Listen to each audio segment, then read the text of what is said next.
Projeto de Deus, reconciliação.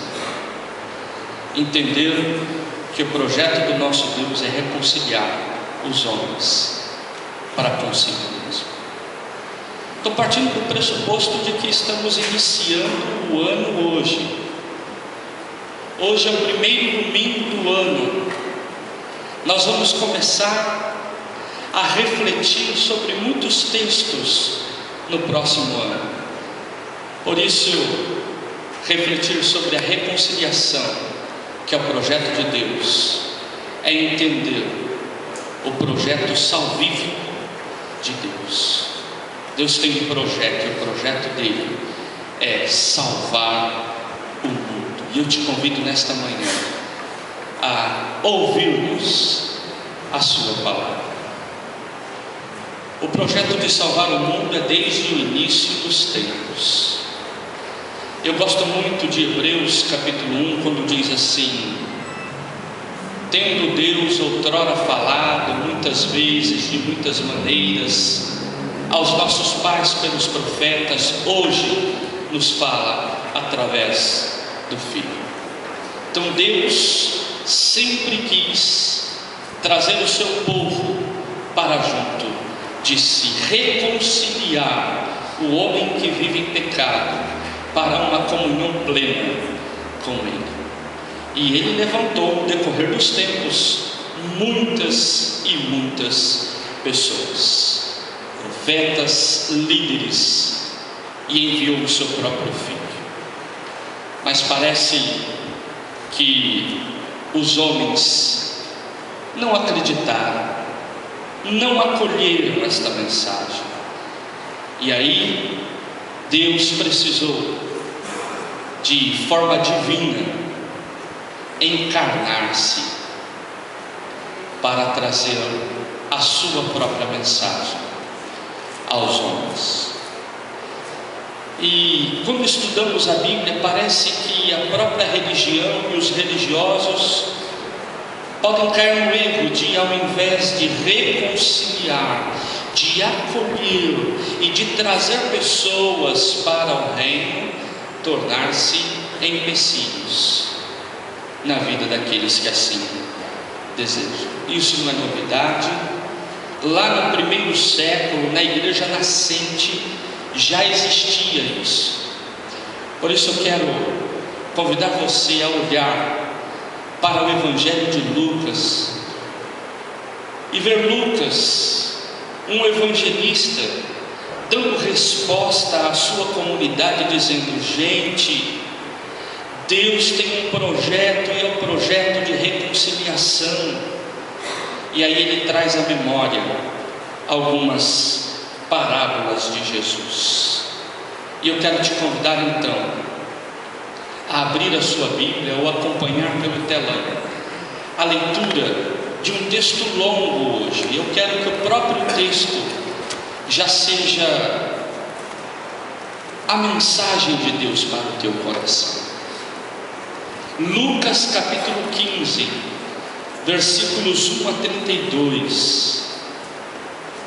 Quando Lucas, ele relembra 3 parábolas de Jesus, e ele então quer aplicar para a sua comunidade, dizendo: gente, Jesus veio para encontrar, reencontrar, para achar aquilo que havia sido perdido. Ouçamos a leitura do texto. Tudo começa Jesus recebendo os pecadores. Aproximavam-se de Jesus todos os publicanos e pecadores para ouvir. E murmuravam os fariseus e escribas, dizendo: este recebe pecadores e come com eles. E aí então vem 3 parábolas. A primeira é a da ovelha perdida, que diz: então lhes propôs Jesus esta parábola: qual entre vós é o homem que, possuindo 100 ovelhas e perdendo uma delas, não deixa no deserto as 99 e vai em busca da que se perdeu até encontrá-la? Achando-a, põe nos ombros, cheio de júbilo, e indo para casa, reúne os amigos e vizinhos, dizendo-lhes: alegrai-vos comigo, porque já achei a minha ovelha perdida.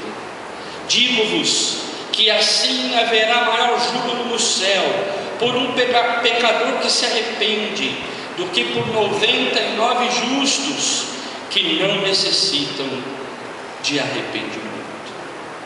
A outra parábola, em sequência, foi a parábola da dracma perdida, que diz: ou qual é a mulher que, tendo 10 dracmas, se perder uma, não acende a candeia, varre a casa e a procura diligentemente até encontrá-la? E tendo achado, reúne as amigas e vizinhas, dizendo: alegrai-vos comigo, porque achei a dracma que eu tinha perdido. Eu vos afirmo de igual modo, há júbilo diante dos anjos de Deus por um pecador que se arrepende. A outra foi a parábola do filho pródigo, que diz: continuou, certo homem tinha 2 filhos.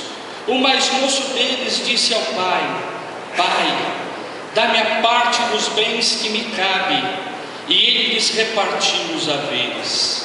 Passados não muitos dias, o filho mais moço, ajuntando tudo que era seu, partiu para uma terra distante, e lá dissipou todos os seus bens, vivendo dissolutamente. Depois de ter consumido tudo, sobreveio àquele país uma grande fome, e ele começou a passar necessidade. Então ele foi e se agregou a um dos cidadãos daquela terra, e este o mandou para seus campos a guardar porcos. Ali desejava ele fartar-se das alfarrobas que os porcos comiam, mas ninguém lhe dava nada. Então, caindo em si, disse: quantos trabalhadores de meu pai não têm pão com fartura, e eu aqui morro de fome. Levantar-me-ei e irei ter com meu pai, e lhe direi: pai, pequei contra o céu e contra ti, já não sou digno de ser chamado teu filho, trata-me como um dos teus trabalhadores. E levantando-se, foi para seu pai. Vinha ele ainda longe, quando seu pai o avistou, e compadecido dele, correndo, o abraçou e beijou. E o filho lhe disse: pai, pequei contra o céu e contra ti, já não sou digno de ser chamado teu filho. O pai, porém, disse aos seus servos: trazei depressa a melhor roupa, vestido, ponde-lhe um anel no dedo e sandálias nos pés. Trazei também e matai um novilho cevado, comamos e regozijemos, porque este meu filho estava morto e reviveu, estava perdido e foi achado. E começaram a regozijar-se. Ora, o filho mais velho estivera no campo, e quando voltava, ao aproximar-se da casa, ouviu a música e as danças. Chamou um dos criados e perguntou-lhe que era aquilo. E ele afirmou: veio teu irmão, e teu pai mandou matar um novilho cevado, porque o recuperou com saúde. Ele se indignou e não queria entrar. Saindo, porém, o pai procurava conciliá-lo. Mas ele respondeu a seu pai: há tantos anos que te sirvo, sem jamais transgredir uma ordem tua, e nunca me destes um cabrito sequer para alegrar-me com os meus amigos. Vindo, porém, esse teu filho, que desperdiçou os teus bens com as meretrizes, tu mandastes matar para ele um novilho cevado. Então lhe respondeu o pai: meu filho, Tu sempre estás comigo, tudo o que é meu é teu. Entretanto, era preciso que nos regozijássemos e nos alegrássemos, porque esse teu irmão estava morto e reviveu, estava perdido e foi achado. Estamos diante de 3 parábolas. As 3 parábolas têm a mesma lógica e a mesma mensagem. Alguém que perde algo valioso, algo importante, e se empenha para reaver, para recuperar. A ovelha fala da vida do pastor que vai ao encontro daquela que se perdeu. Ele não tem preocupação com as outras, porque sabe que as outras já estão no rebanho.